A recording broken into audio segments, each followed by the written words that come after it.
Module 2, we are going to then start to experience what it feels like as a student to work within a portfolio digitally.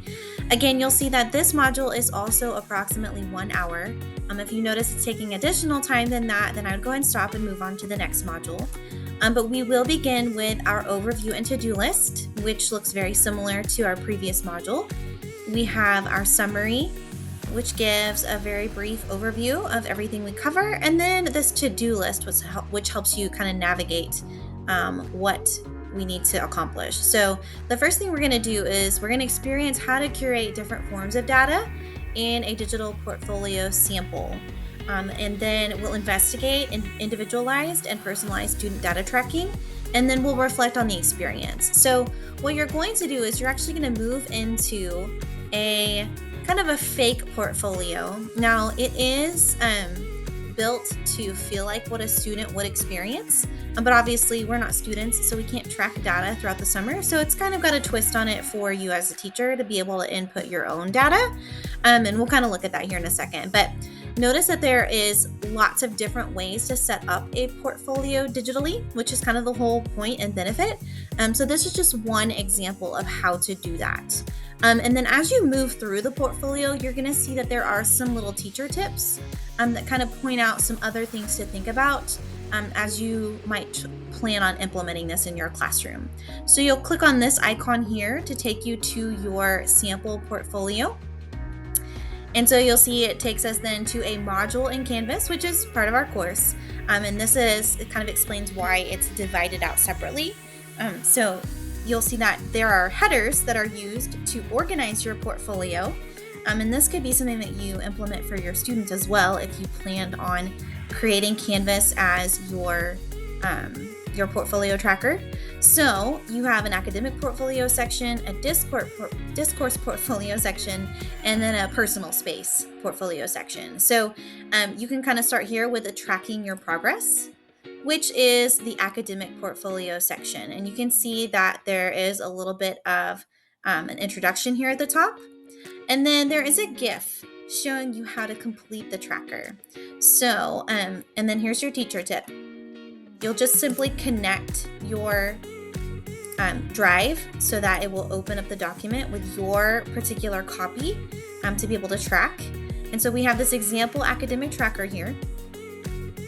And so you'll just simply fill out. So set a goal for your summer break, and then how many hours left in the past week, and then write a percentage from 1 to 100% on how much you enjoy the listed activity. So again, these are kind of silly, kind of simple, but the point is for you to experience it as a student would. And so these are meant to get you kind of thinking and get your brain going on how you could implement this with real data during the school year. So once you've filled out your tracker for academics, then you're going to move on to the next section, which is your brag board.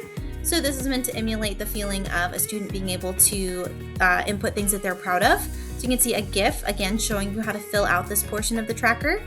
And then we have some teacher tips here, including some tips for implementation and other examples, including some templates that you can pull from if you like this kind of tracking. So again, you'll just connect your drive and then open the assignment, which includes a brag board. So you'll simply drop in 3 brags that you're proud of for this year as a teacher, and then submit your assignment. These are not meant to be lengthy assignments. It's just a quick little experience, and then you move on to the next one.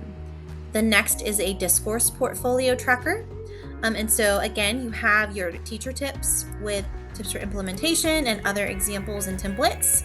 And then the actual activity or assignment is implemented down here. So you can see you've got the GIF explaining how to complete it, and then talking about the challenges.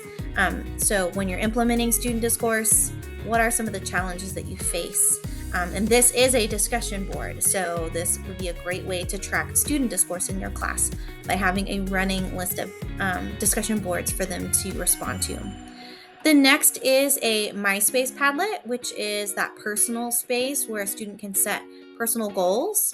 And again, we have our teacher tip with some drop downs and templates and other examples. Our GIF explaining how to complete this little tracker. And then on this particular space, we have a Padlet. So if you recall from the previous example, it is moderated so that no one will see your responses except myself. So we have this emotional check-in, and then we have a reflection later on. So choose a gift to show how you're currently feeling about implementing digital portfolios so far.